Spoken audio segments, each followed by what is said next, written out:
जय हिंद जय भारत। सभी भारतवासियों को डीएसपी न्यूज की ओर से दीपावली की हार्दिक शुभेच्छा। मैं शेख आबिद शेख बशीर मेरे सहयोगी फहीम शेख के साथ आप सभी का डीएसपी न्यूज में स्वागत करता हूं।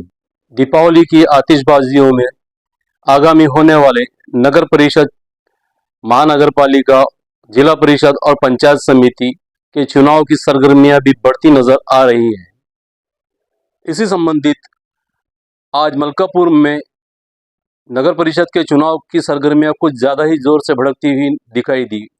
19 अक्टूबर 2025 को मलकापुर शहर के पारपेट भाग में आज एक चुनाव से संबंधित सभा आयोजित की गई थी, जिसको आयोजित एक युवा अतीक भाई जवारी वाले इन्होंने किया था, जो अपना नगर अध्यक्ष के लिए लड़ना इच्छुक बता रहे हैं। इनका कहना है, हम वादे नहीं इरादे लेके आए हैं। तो आइए देखते हैं इनके वादे और इरादे क्या है। इस सभा के कुछ वीडियोस आपके सामने।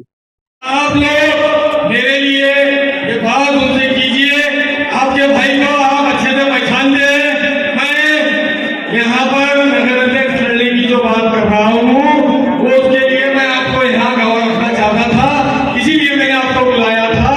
और आज मैं आपके सामने ये बात कह रहा हूँ कि मैंने जिस पार्टी का काम किया, जिस सेक्युलर पार्टी के साथ रहा, उस सेक्युलर पार्टी ने नेतृत्व करने का मौका देना चाहिए। न जीत की लालच है, न हार का डर है। जो होगा सो होगा। शायद आपको पता हो या ना पता हो, 2024 के विधानसभा इलेक्शन में मैंने राजेश गोयल के सामने ये बात रखी थी कि मलकापुर नगर परिषद के अंदर जो गुलाम यासीन का जमादार स्कूल है, यहाँ 4वीं तक के कारपेट एक इतना बड़ा इलाका है जहाँ की लोक संख्या वोटों के हिसाब से 19,000 है। वहां पर एक भी स्कूल 10वीं तक नहीं है।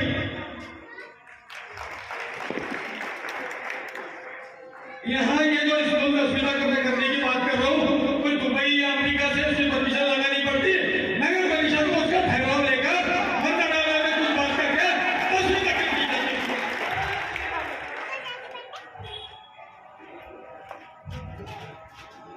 स्कूल के अंदर मार्केट के अंदर 10वीं तक के स्कूल होनी चाहिए। दूसरी बात मैंने कहा था कि मलकापुर नगर परिषद की एक स्कूल है मौलाना अब्दुल कलाम आजाद पानी की टाकी के पास, वहां पर 11वीं स्कूल होना चाहिए। आज की अपनी चुनावी सभा में अतीक भाई जवारी वालों ने भरी पब्लिक के सामने ऐलान किया है कि पारपेट वालों को लाइब्रेरी, अभ्यासिका, पारपेट की हदवाड़, मुश्ताक अली नगर, मूसा कॉलोनी, हाशमी नगर, फातिमा नगर, मिल्लत नगर, दारुल यूसुफिया के पीछे का एरिया, इस तरह के वो हदवाड़ करेंगे। अगर वो नगर अध्यक्ष चुन के गए तो वहाँ इन मुद्दों पे सबसे पहला ठहराव लेने का उन्होंने बात किया। साथ ही साथ उन्होंने ये भी कहा कि जो पारपेट में नगर परिषद की स्कूल है, जो 4वीं तक है, उसको 10वीं तक करने की कोशिश करेंगे। तीसरा मसला उनसे कहा था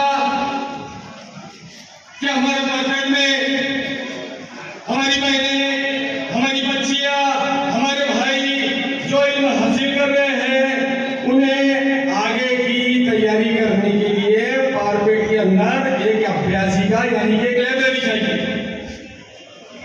क्या मलकापुर नगर परिषद की हदवाड़ करने की है।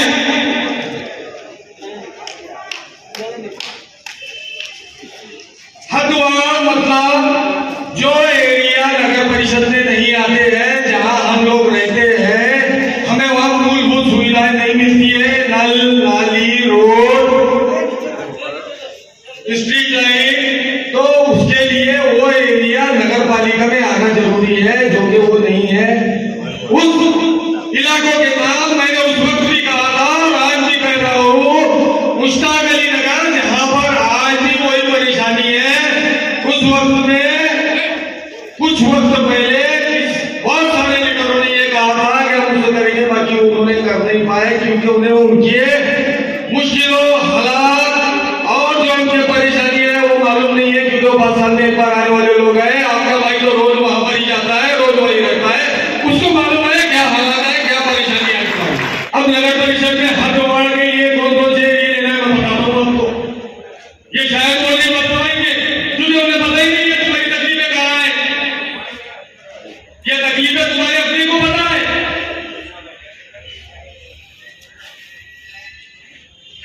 क्योंकि मैं तुम्हारे साथ में रोज उठता बैठता हूँ, तुम्हारे हर एरिया में, हर गली कूचे में, हर मोहल्ले के अंदर, हर जगह पर मैं पहुंचा हूँ और हमेशा पहुंचता हूँ। चाहे शादी हो, ब्याह हो, मौत हो, पड़ती हो, मुझे पता है सब।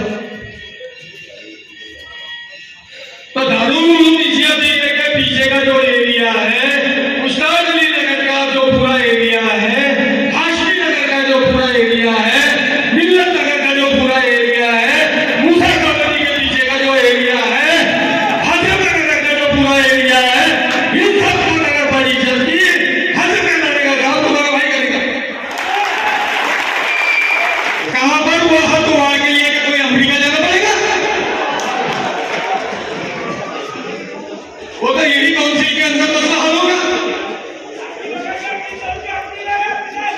ये सारी चीजें मेरे भाई नगर पालिका से ही जुड़ी हुई है। ठहराव वहीं पास होते, वहीं पर ठहराव लेकर ये सारी चीजें की जाती है। और ये सारी चीजें तुमको पता है, मुझे पता है, बाहर वाले पैराशूट करने को नहीं पता है। ये मुद्दे मैंने चारों जब भी उठाए थे। अभी नहीं तो कभी नहीं, पहले अतीक भाई का ये नारा था। अब उनका नया स्लोगन है, हम वादे नहीं इरादे लेकर आए हैं। मेरा स्लोगन है कि हम वादे नहीं इरादे लेकर आए। हमारा इरादा है कि हमारे भाई बहनों की जो परेशानियां हैं, जो हालात उनके सरकार नहीं है, उसको दूर करना है। बाकी जो छोटे मोटे मुद्दे हैं, रोड नालियां, ये सारी चीजें, शादी खाने, ये तो सारी चीजें हैं। यहाँ पर तो बहुत सारा है, ये हॉल है, उधर भी हॉल बन रहा है, कब बन जाएगा, जब भी बन जाएगा, नहीं बनेगा तो तुम्हारा भाई बना के देगा। अब मसला था अभ्यासी का, लाइब्रेरी का। ये कहा था कि भाई पार्लियामेंट के अंदर नगर परिषद की जगह नहीं है जहां हम अभ्यासी का बना के दे जाए। फिर हम आपको दे सकते हैं, बाकी जगह नहीं है, जगह देखो। अब मैं तो नगर पालिका में नहीं हूं, मुझे ये पता नहीं है जगह है या नहीं है। वो तो जाने के बाद मालूम पड़ेगा कि जगह है या नहीं है पार्लियामेंट के अंदर नगर परिषद की, जहां पर लाइब्रेरी अभ्यासी का बना सकते हैं। मैंने जो बात कहा था, जो मेरा स्लोगन है कि हम वादे नहीं इरादे लेकर आए हैं, उससे रिलेटेड एक बात कर रहा हूं कि अगर आपने मुझे नगर परिषद में चुनाव में जितवा के भेजा, तो चाहे अभ्यासिका के लिए नगर परिषद की जगह हो या ना हो, तुम्हारा भाई अतीक जवाहरी आज नगर में 2500 स्क्वायर फीट जगह देगा, नगर पालिका को बात करेगा।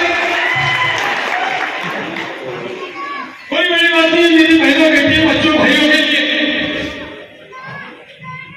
25,000 स्क्वायर फीट का प्लाट कोई करोड़ों रुपए का आने वाला नहीं है। मुझे पता है वहाँ की कीमत क्या है, रोज का काम है, मेरा धंधा पानी करता हूँ, उसकी रोटी रोटी खाता, मुझे पता है कितने जाने। और मेरे भाई बहनों, बच्चों के लिए, मेरे लिए वो कोई बड़ी बात नहीं है। 25,000 रुपए खर्चा करना मैं कर दूंगा उनके लिए। तो ये कोई वादा नहीं है, ये इरादा है, और बहुत सालों से इरादा है। तो आप लोगों से मैं गुजारिश करूंगा कि जिस तरह मैंने बोला कि मैं यहाँ के एक मोहतरम शख्सियत से मुलाकात करने वाला हूँ, यही सिलसिले में कि मुझे आपकी सेकुलर पार्टी से नगर परिषद अध्यक्ष का टिकट दिया जाए। मैं कोई पार्टी का नाम नहीं ले रहा, मैं कोई लीडर का नाम नहीं ले रहा, मैं आप लोग सब समझदार हैं, मैं किस पार्टी के लिए बात कर रहा हूँ, मैं किस लीडर के लिए बात कर रहा हूँ। तो मैं फिर से आप सबका शुक्रिया अदा करना चाहता हूँ कि आप यहाँ मेरे कहने पर, मेरे बुलावे पर हजारों की तादाद में पहुंचे। मेरे पत्रकार भाइयों का, सभी लोगों का मैं तहे दिल से शुक्रिया अदा करता हूँ। यहाँ पर बैठे हुए सभी मेहमानों का मैं शुक्रिया अदा करता हूँ कि आप लोग मेरे बाजुओं को मजबूत करने के लिए, मेरे इस ऐलान